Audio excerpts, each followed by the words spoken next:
Un ser humano excelente, un amigo excelente, un trabajador incansable. Era mi hermano y mi amigo. El mejor pitcher que ha tenido esta provincia. Muy habilidoso y muy inteligente. Con un control exquisito. Una gente humilde y sencilla. Para mí fue uno de los pitchers más grandes que ha dado Cuba. Uno de los mejores lanzadores de nuestro país. Realmente para mí fue una estrella. No, para mí también. Dentro de los pitchers de este país.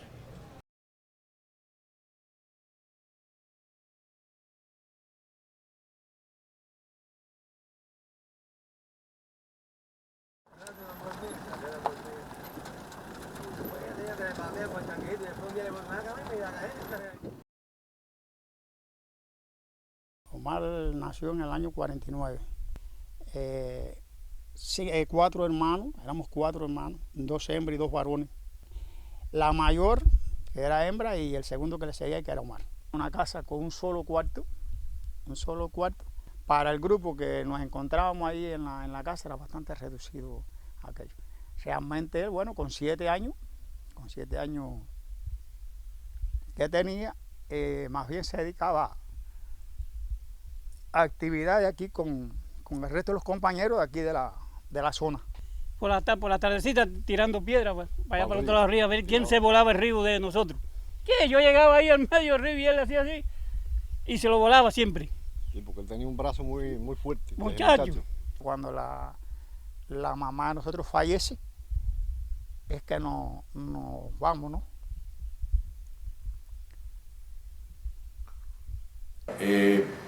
Yo estudiaba en el Tecnológico de la Caña Álvaro Barba Machado de Camagüey y ahí estaba Carrero un año delante de mí, o sea, yo entré después que él en el Tecnológico. Nosotros no lo conocíamos como Omar Carrero porque él se llamaba Pedro Omar Carrero y ahí lo conocíamos por Pedro Carrero, no Omar. Y jugaba pelota, era excelente pitcher, sobre todo por la puntería que tenía. Cuando llegaba la temporada de los mangos, que no se maduran todos juntos, había un mango en lo alto de una mata amarillito y nosotros lo buscábamos a él porque tenía mucha puntería y le dábamos una piedra y él muy pocas veces fallaba tumbando un mango. Y bastante que nos ayudaba a los más bisoños en aquel entonces, que además pasábamos el servicio militar obligatorio en el mismo sistema de escuelas tecnológicas que en aquel entonces eran escuelas militares también. Era un gran pitcher cuando lanzaba con nosotros, con el equipo que teníamos en el Tecnológico de la Caña en Camagüey, y fuimos incluso a jugar con el Tecnológico Álvaro Reynoso de Matanza. Fue un encuentro que tuvo lugar en La Habana y él fue el que ganó ese juego contra el Álvaro Reynoso, tenía tremendas condiciones. Como estudiantes, igual que todos en aquella época, en general éramos buenos estudiantes, se destacaba mucho en el deporte, en los ratos libres, cada vez que había posibilidades, jugaba pelota, yo lo conocía también jugando pelota, y yo no sé si era como la forma en que le tiraba los mangos, pero pichaba durísimo también.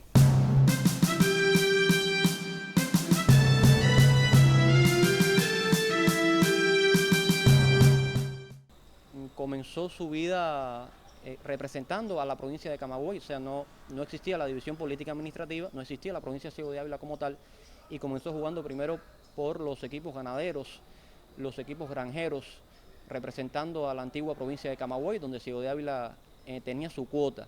Después ya con la división política administrativa comienza Omar Carrero a vestir las franelas del equipo Ciego de Ávila. Él vino un día y me vio y me dijo, pero yo soy el que menos velocidad tengo de los que hay ahí. Estaba Juan Pérez Pérez, Oscarito Romero, Gaspar Legón. Imagínense toda esa constelación de estrellas que tuvo Camagüey en el picheo. Y Carrero fue uno más. Llegó incluso con el control que él tenía. Él me decía que la primera vez que salió a relevar, dio una base por bolas. Y creo que estaban las bases llenas, forzó la carrera. Y a partir de ese momento él dijo, yo no voy a dar más boletos aquí en el béisbol. Omar Carrero debuta en la 11ª Serie Nacional. Lanzó solamente 4 juegos, pichó 7 innings. Pero ya en la otra serie, ya Carrero ya fue Omar Carrero. En 1976 los ganaderos se titulan campeón y Carrero se convierte en el segundo lanzador en obtener la triple corona de picheo. Líder en promedio de carrera limpia con 0,46, el segundo mejor en la historia, solo superado por el 0,37 de Giovanni Gallego. Ganó 8 y no perdió y ponchó a 94. Ningún lanzador ha tenido 3 años como eso. 75, 76, 77 fueron 3 años formidables de Omar Carrero. En el 75 hace su primer equipo Cuba-México, a los Panamericanos de México en 1975, repito. Y en el 1976 va al Mundial de Colombia, donde queda líder en promedio de ganados y perdidos 4-0 y era el pitcher estelar del equipo Cuba en ese entonces. Tenía una característica que yo no la he visto en otro lanzador. Tenía una posibilidad de hacer una flexión dorsal de la muñeca que provocaba que los lanzamientos le fueran arriba a los bateadores, fundamentalmente a los derechos. Y entonces hacía mucho daño.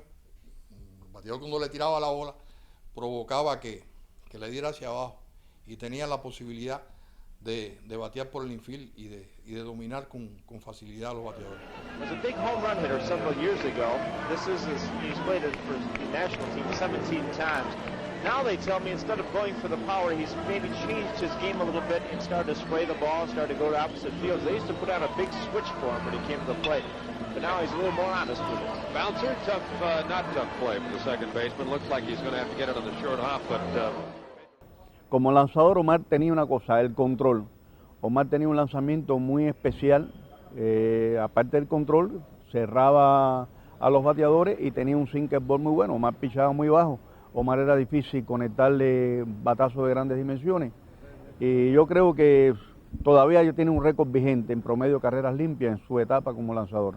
Omar fue una figura muy grande en el béisbol. Bueno, se dice vulgarmente, cogía Pinar del Río y necesitaba 1 hora 15 minutos para despacharlo, como decían los compañeros. All right, Carrero ready to pitch to Casanova now. First pitch, fastball inside, ball 1. Carrero has had some arm problems.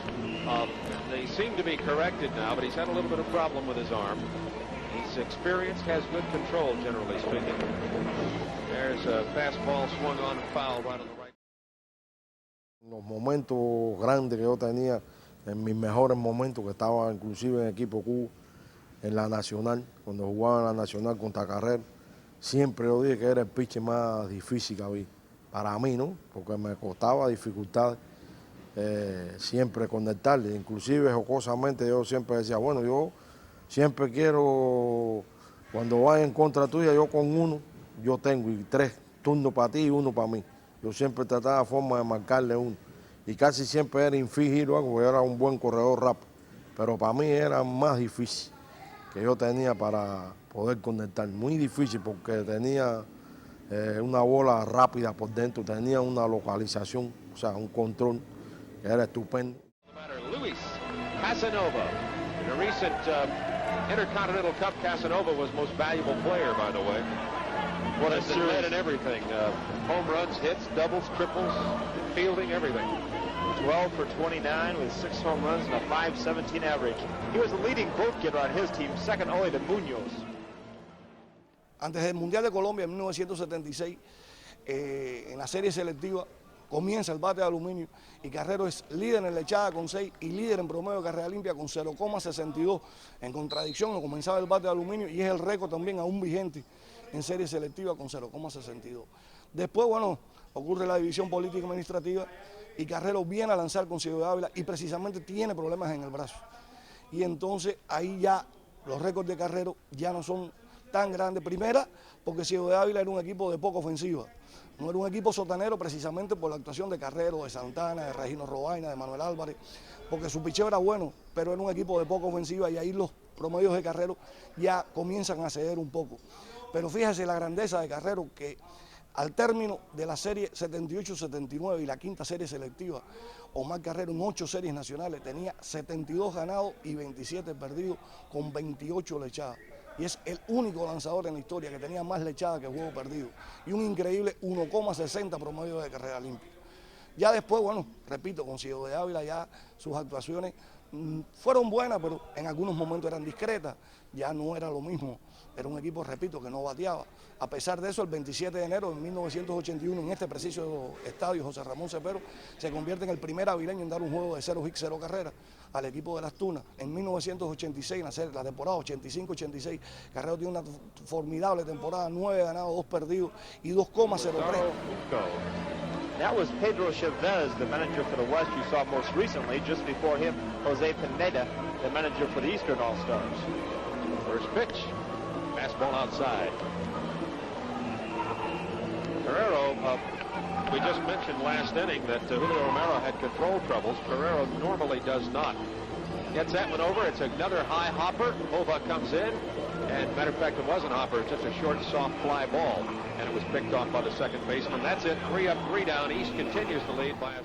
Hay que recordar que Omar Carrero tomó la tapa precisamente del bate de aluminio que comienza en la selectiva de 1976 y que la generación de bateadores que tuvo que enfrentar a finales de la década del 70 y a principios de la década del 80 están entre los mejores bateadores de este país: Luis Giraldo Casanova, Fernando Sánchez, la etapa de Víctor Mesa, de Quindelán, de Pacheco, de Omar Linares. Y usted ve los promedios de carreras limpias de Omar Carrero y sencillamente es impresionante. Yo hice un trabajo para Cuba Debate donde ponía algunos parámetros del picheo y ponía lanzadores que hayan tenido más de 1000 ponches y más de 100 victorias. Es decir, parámetros cuantitativos que indican que son pitchers que han lanzado en nuestras series nacionales. Además de reunir esos 2 requisitos, tenían que reunir 5 requisitos más. 1, lanzar para menos de 3 carreras limpias por juego. 2, que los bateadores le baten menos de 2.50, es decir, que cada 4 veces al bate le den un hit menos de eso. Que tengan más de 550 de promedio ganado y perdido, es decir, pitchers ganadores en nuestra pelota. Que promedien más de 5 ponches por juego, que sean pitchers ponchadores, y que den menos de 3 bases por juego. Es decir, ahí ya también viene el control y quizás ahí acorta un poco la diferencia porque ahí se va Rogelio García, que daba más de 3 bases por bola por juego y demás. Y solo 3 pitchers acumulan esos parámetros: Jorge Luis Vera, Braudilio Vinen y Omar Carrero. En el año 1986 llega a su último equipo Cuba.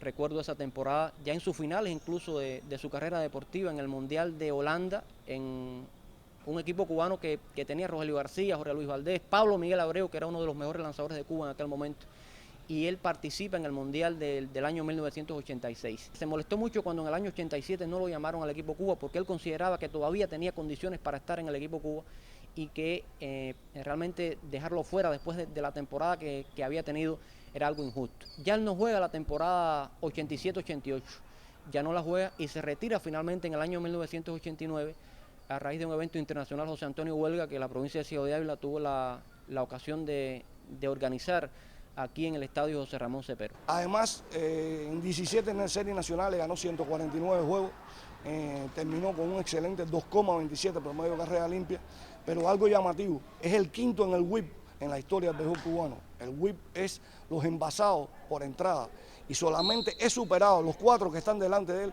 son lanzadores que han lanzado con bate de madera. Es decir, que con bate de aluminio, Carrero es el 1 en el whip, por lo que creo que el día que hagan el ya necesitado Hall de la Fama del béisbol cubano, sin duda por derecho propio Carrero tiene un puesto en él. Como directivo le dimos la responsabilidad en una ocasión de que fuera el comisionado de béisbol en la provincia y lo hizo de manera eficiente. Posteriormente dirigió el equipo Ciudad de la Serie Nacional y siempre hubo una respuesta positiva de aceptación a las responsabilidades que el organismo deportivo en la provincia le daba. Y en el 98 yo tengo la posibilidad de conversar con Omar y para ver si él podía trabajar de acuerdo a sus resultados que tuvo en el equipo de Camagüey de Ciego de Ávila. Y fue muy positivo, empezamos en el 98, recuerdo que fuimos por primera vez a un torneo en Haarlem, Holanda, después fuimos al Mundial de Italia en Neptuno y después terminamos en los Juegos Centroamericanos. Y desde ahí, bueno, nos vino Winnipeg, 99, después fue último. Y de ahí Omar tuvo una carrera como entrenador muy positiva. Lo mejor de él, la interrelación que tenía con los atletas, además del conocimiento técnico-táctico y el basamento científico que poseía. Omar fue muy grande, como atleta y como entrenador. Me ayudó mucho a mí, sobre todo en la pelota, porque bueno, es lo que practicaba. Como entrenador, muy exigente, sobre todo conmigo porque era el hermano. ayudaba mucho a mí y a los demás compañeros, tanto dentro del deporte como fuera de él, porque cuando tenía que llamar a un atleta a contar, no, mira, te va a pasar esto, pero no lo haga, él lo llamaba. Un atleta que representó a Cuba en varios eventos, pero que lo hizo además como técnico, estuvo varios años en Brasil. Después de su retiro del deporte activo, fungió como técnico en Brasil, donde hizo un excelente trabajo. Omar Carrero es de los pioneros del béisbol en Brasil, de los primeros técnicos que llegaron a Brasil, y después, miren, ha tenido mucho que ver con los resultados de Brasil en los últimos eventos, que ha impresionado. Pues una parte de ese trabajo se lo agradecen realmente. El presidente de la Federación Brasileña, cuando estuvo aquí en nuestro país, hablaba precisamente de Omar Carrero, que Omar Carrero fue una de las bujías inspiradoras en ese trabajo inicial de formación de peloteros allí en Brasil. Eso es lo más real que yo he escuchado. Yo también escuché aquella entrevista, estamos hablando del jefe de la academia que dirigía, el japonés que dirigía en aquel momento la academia de béisbol y dirigía todo el béisbol en Brasil. Pienso que sí, como le decían a Rodolfo Puente, que también pasó por aquella experiencia, el Pelé del béisbol. Era increíble la capacidad que tenía Carrero y sí te digo que tenía mucho que ver en el desarrollo del béisbol de Brasil en estos momentos. Trabajamos en una academia que se llamaba Yakurti, era una academia dirigida por japoneses, era una especie de sucursal en Brasil de un equipo profesional japonés, donde había mucha exigencia. Ya Carrero había estado anteriormente en Brasil y conocía la idiosincrasia de esta filosofía tan cerrada que era la de los japoneses. De ellos aprendimos mucho, había mucho trabajo y Carrero nos guiaba en ese sentido, nos enseñó cómo trabajar con ellos, cuál era su filosofía, las cosas buenas, las cosas malas. Carrero tenía muchas características, pero la más importante de Carrero era que amaba a su familia. Adoraba a su gente, adoraba a la gente. Yo tengo una anécdota muy bonita de él. Un día cuando nos entraba aquel gorrión que tiene uno cuando está lejos de su casa, lejos de su tierra, yo le decía, caramba, como extraño a mi gente, dice, tranquilo, tu gente somos nosotros. Del 92 al 94, que fue un periodo muy difícil en Cuba, sobre todo en la EIDI no había material de estudio, y él pidió una donación de libreta, lápiz. Él me decía a mí niño, y yo le decía el caimán. Yo decía el caimán porque él comía, o sea, tenía buena boca, como decíamos nosotros. Y cuando él comía esa comida al mediodía, él se quedaba dormido. A veces y era como, yo le puse el caimán. Y entonces, es una anécdota, en Santo Domingo, él estaba en Brasil, unos panamericanos en Santo Domingo, y yo fui con el equipo de Panamá. Y entonces aquello era como si tuviéramos los dos en el equipo Cuba. Él no andaba ni con la gente de Brasil, ni yo con la gente de Panamá. Siempre íbamos a almorzar juntos, íbamos a comer juntos, íbamos a desayunar juntos, porque estábamos en una villa deportiva.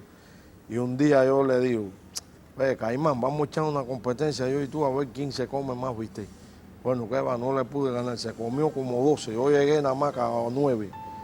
Es decir, que la figura de Carrero tenemos que verla no solo como lanzador estelar que fue, como atleta insignia de nuestro deporte revolucionario, sino también como entrenador destacado, como esposo ejemplar, como padre ejemplar.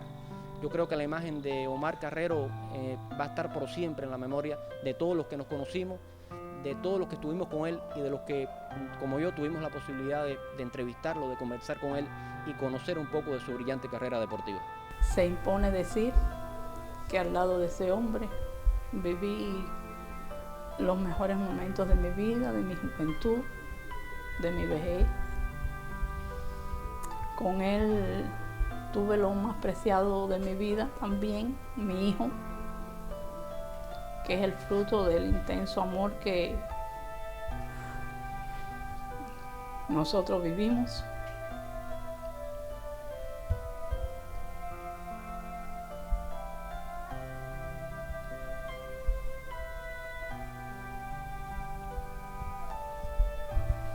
Realmente es muy difícil. Él fue un buen hombre, pero fue un atleta extraordinario. Pero además de eso fue un gran entrenador. Fue un excelente compañero de vida. Y fue un padre inigualable. Pueden haber padres como él, mejor que él, pienso que no nazca.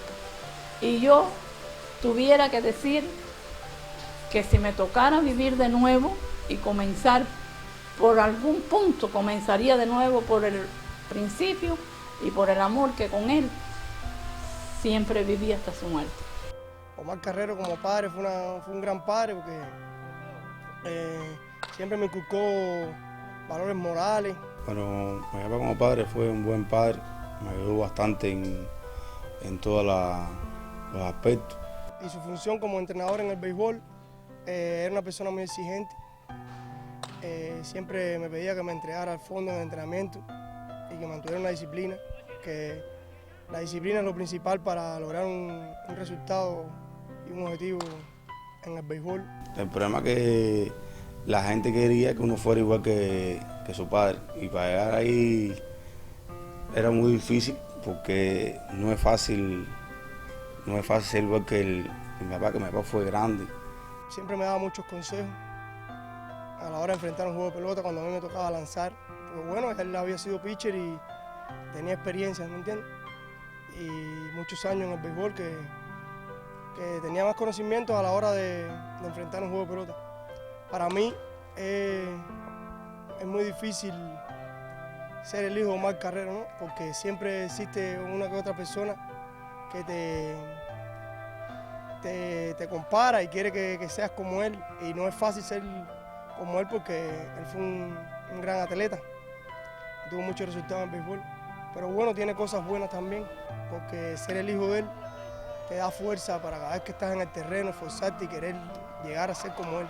Fue tan grande o más grande como persona que como lanzador, como pitcher, como atleta. Era una persona con características excepcionales, muy humilde, muy sincero, muy modesto, amigo de todo el mundo. Yo creo que es difícil encontrarle un enemigo a Omar Carrero. Yo que tuve la oportunidad de salir muchas veces con él a la calle, cuando salíamos a la calle, en todas las casas, todo el mundo saludándolo, es decir, que un cariño y un amor por el ejemplo y la dedicación que él dio como atleta y como ser humano a la sociedad. Perdimos y no lo perdimos, porque Omar está vivo en cada avileño. Una de las cosas que más me impresionó en mi vida fue cuando la muerte de Carrero, como el pueblo se volcó para las calles, hubo un vuelco completo a las calles, todo el mundo, y veían a todo el mundo llorar, todo el mundo sentir. Si algo siento en la vida fue que yo siempre, y él cuando conversaban, compartían, yo le decía, Omar, tú eres tan grande que hay que despedirte con un aplauso, como se despiden los grandes. Alguien pudiera pensar que ahora, bueno, se habla de Carrero. No, Carrero se merece que se habló siempre y hay que seguir hablando siempre de Carrero. Porque Carrero, como alguien puede haber dicho, no ha muerto. Carrero está vivo en el corazón de los que lo quisimos, de los que lo conocimos, porque realmente él sembró eso, él nos enseñó eso. Y creo que si alguien me preguntara, ¿no?, ¿cómo tú consideras que deben ser los atletas hoy en día? Yo pudiera decir, sin temor a equivocarme, que sean como Omar Carrero.